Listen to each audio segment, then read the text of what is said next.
أعوذ بالله من الشيطان الرجيم.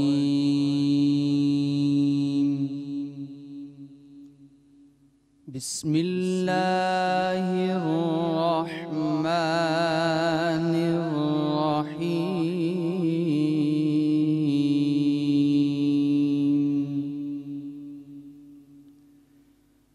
وننزل من القرآن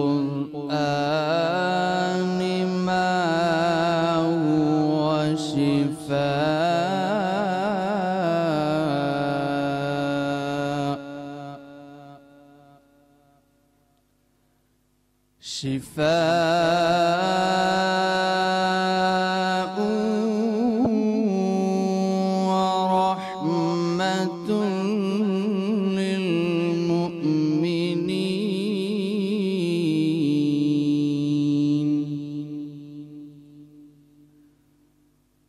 ورحمة للمؤمنين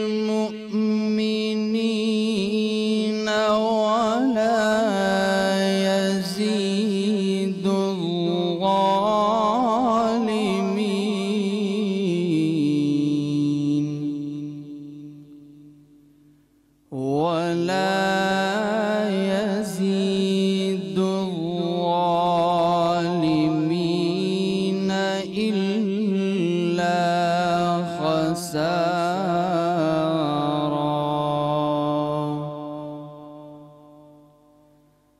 وإذا أنعمنا على الإنسان أعرض ونأى بجانبه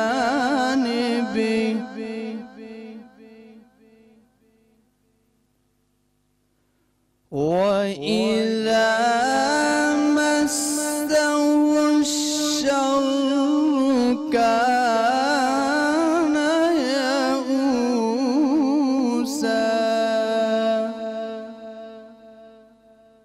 وإذا مسه الشر كان يئوسا.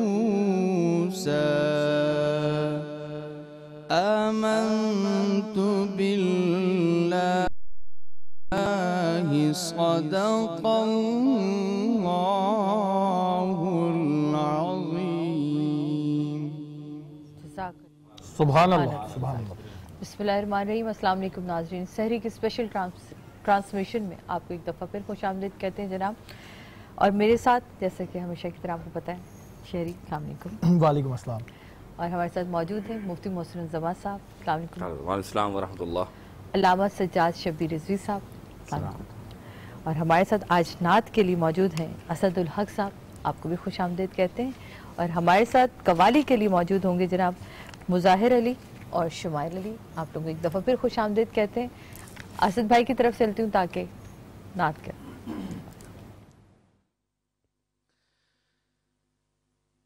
سوز دل چاہیے چشم نم چاہیے اور شوق طلب معتبر چاہیے. سوز دل چاہیے چشم نم چاہیے اور شوق طلب معتبر چاہیے. ہو میسر مدینے کی گلیاں گر آنکھ کافی نہیں ہے نظر چاہیے. اپنی روداد غم میں سناؤں کسے میرے دکھ کو کوئی اور سمجھے گا کیا. اپنی روداد غم میں سناؤں کسے میرے دکھ کو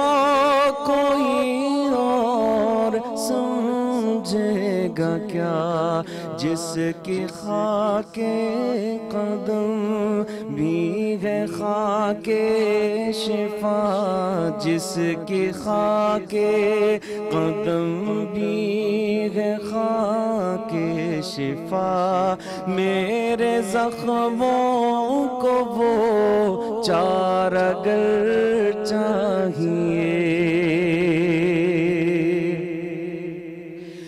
گوشہ گوشہ مدینے کا پر نور ہے، سارا ماحول جلووں سے معمور ہے، گوشہ گوشہ مدینے کا پر نور ہے، سارا ماحول جلووں سے معمور ہے، شرط یہ ہے کہ ظرف نظر چاہیے، شرط یہ ہے کہ ظرف نظر چاہیے، دیکھنے کو کوئی دیدور چاہیے،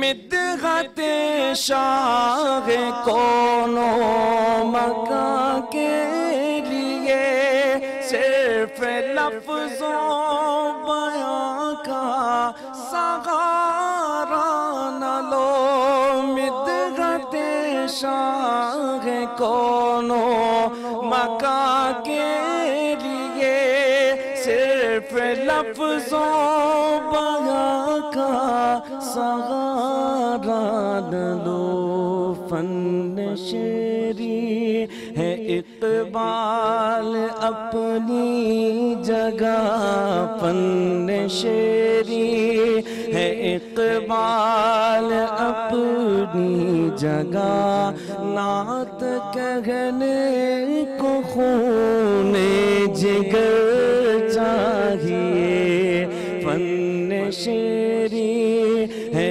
اقبال اپنی جگہ، نعت کہنے کو خون جگر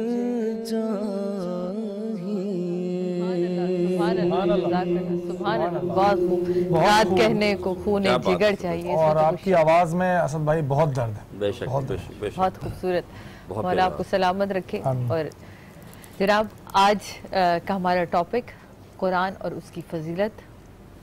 قرآن ہر گھر میں ہوتا ہے لیکن ہم لوگوں نے کچھ مخصوص چیزوں کے لیے رکھ دیا ہے، بیٹی رخصت ہوگی تو اس کے سر پہ قرآن رکھ دیں گے، گھر سے کوئی نکل رہا ہوگا تو اس کے سر پہ قرآن رکھ دیں گے، یا قرآن کی ہوا دے دیں گے کہ وہ اس کا سفر جو ہے وہ بہت بہترین گزرے، بیماری میں نکال ہے نا، بیمار ہوا تو قرآن نکال لیں گے، اس کے سرہانے بیٹھ جائیں گے۔ کیا اچھا ہی ہو کہ قرآن اس کے قلب میں اتار دیں، تو پھر نہ ہوا دینے کی ضرورت پڑے گی، نہ دکھانے کی پڑے گی، نہ سر پہ رکھنے کی پڑے گی، اگر وہ قلب میں اتر گیا۔ تو آج میں جاننا چاہوں گی قرآن کی فضیلت کیا ہے، اور قلب میں اتارنے کے لیے وہ کون سا عوامل ہے جو ہمیں روک رہے ہیں کہ ہم نہیں اتار پا رہے۔ اگر ہم صحابہ حضرات کی، جبکہ ہم ان کے پیروں کی دھول بھی نہیں ہے، لیکن ہم ان کی طرف نظر کرتے ہیں تو وہ وہی بات کرتے ہیں جو رسول خدا صلی اللہ علیہ وآلہ وسلم کرتے ہیں، اور ان کی نشانوں پہ ایسے اپنے قدم جماتے چلے جاتے ہیں کہ ان کی امت ہونے کا دعویٰ کہتے ہوئے تھوڑی سی شرمندگی مجھے ہوتی ہے کم از کم یہ کہنے میں۔ جی محسن بھائی۔ بسم اللہ الرحمن الرحیم، قال اللہ تعالیٰ فی القرآن المجید، شہر رمضان الذی انزل فی القرآن، آمنت باللہ صدق اللہ العظیم۔ یہ قرآن جو نازل ہوا وہ رمضان کے مہینے میں نازل ہوا، کس لیے آیا؟ انسانوں کی ہدایت کے لیے۔ بے شک قرآن رب نے اس آیت میں فرمایا، اور فرق ظاہر کرنے کے لیے حق کیا ہے باطل کیا ہے۔ اور یہ قرآن یہ وہ کتاب ہے جو اللہ نے اپنے سب سے آخری اور پیارے نبی محمد مصطفیٰ صلی اللہ علیہ وسلم کو اتاری، اور تمام کتاب و حکمت کو اس میں جمع کر دیا اور بتایا کہ یہ وہ کتاب ہے جسے ہم نے نازل کیا، وَنَحْنُ لَهُ لَحَافِظُونَ، اور ہم ہی اس کی حفاظت کرنے والے۔ بے شک، یعنی اور کتابیں بھی رب نے نازل فرمائی انبیاء پر، لیکن قرآن کی حفاظت کا وعدہ خدا کرتا ہے۔ جی ان میں شک و شبہات کی گنجائش باقی رہی، لیکن قرآن ایسی کتاب ہے کہ 14 سال گزر گئے ہیں اور آئندہ بھی قیامت تک اللہ تعالیٰ نے اس میں نہ شک کی گنجائش رکھی نہ شبہ کی گنجائش رکھی، سبحان اللہ، بلکہ اس کتاب میں کیا ایک سورت ایک آیت میں بھی کوئی رد و بدل نہیں کر سکتا۔ تو یہ وہ ہے، لیکن اس کا مقصد کیا آنے کا؟ بہن نے اتنی پیاری بات کی، کیا اس کو صرف جب کوئی بہن رخصت ہو تب رکھا جائے؟ ورنہ آپ دیکھیں کہ سالہ سال جب قرآن اٹھتے تو قرآن میں گرد جمی ہوتی، اکثر یہ معاملات ہوتے ہیں۔ لیکن قرآن اصل افلا تتفکرون افلا تدبرون، کہ کوئی ہے جو اس میں تفکر کرے، کوئی ہے جو تدبر کرے۔ یہ قرآن جو اترا نا، وہی بات نا کہ خیرکم من تعلم القرآن وعلمہ، تم میں سے بہتر وہ ہے جو قرآن سیکھے، پڑھنے لفظ نہیں کا، اقرانی کا، سیکھنے کا۔ موسیٰ بھائی آپ کی بات کو یہاں روکوں گی اور روکتے ہوئے جاؤں گی جناب، ایک چھوٹا سا بریک لیتے ہیں، بریک کے بعد واپس آتے ہیں اور اسی بات سے شروع کریں گے کہ سیکھنا اور پڑھنے میں کیا فرق ہے۔ جب ہم سیکھتے ہیں تو قرآن میں ڈھلتے چلے جاتے ہیں، ہمارے عمل میں قرآن دکھنے لگتا ہے، تو پھر ہم اس کے امتی کی صورت میں نظر آتے ہیں۔ جناب لیتے ہیں ایک بریک کی بعد واپس آتے ہیں۔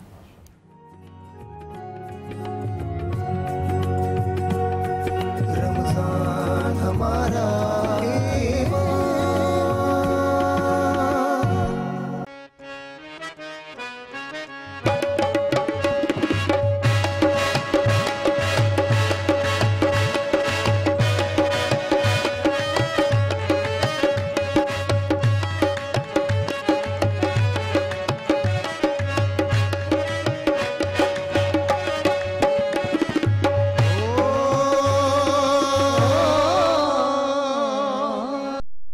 میں جاؤں مدینے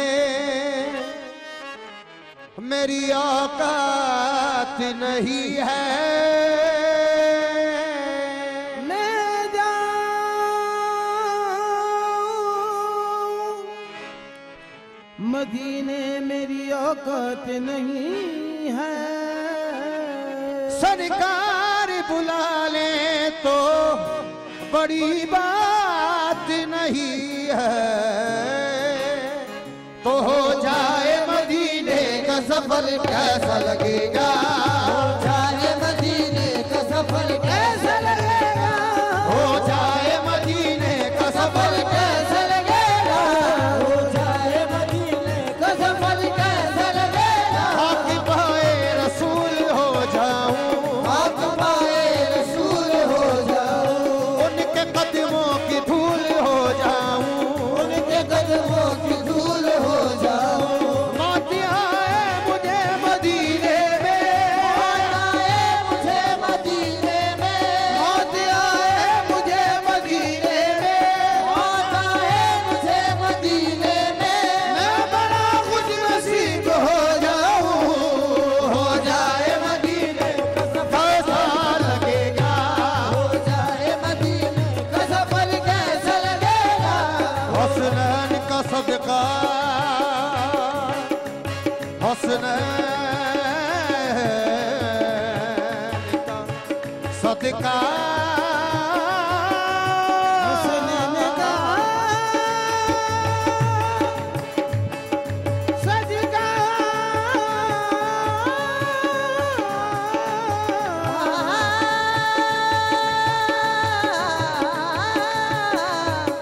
ہو حسنین کا صدقہ جو میں سرکار سے مانگوں، حسنین کا صدقہ جو میں سرکار سے مانگوں، ملے حسنین کا صدقہ، ملے حسنین کا صدقہ، ملے حسنین کا صدقہ، دودھ پیتے علی اصغر کا اتارا دے دو، دودھ پیتے علی اصغر کا اتارا دے دو، دودھ پیتے علی اصغر کا اتارا دے دو، دودھ پیتے علی اصغر کا اتارا دے دو، میرے آقا میری کشتی کو سہارا دے دو، حسنین کا صدقہ جو میں سرکار سے مانگوں، حسنین کا صدقہ جو میں سرکار سے مانگوں، مولا عباس کا صدقہ، عباس کا صدقہ، غازی عباس کا صدقہ، غازی عباس کا صدقہ، غازی عباس کا صدقہ، غازی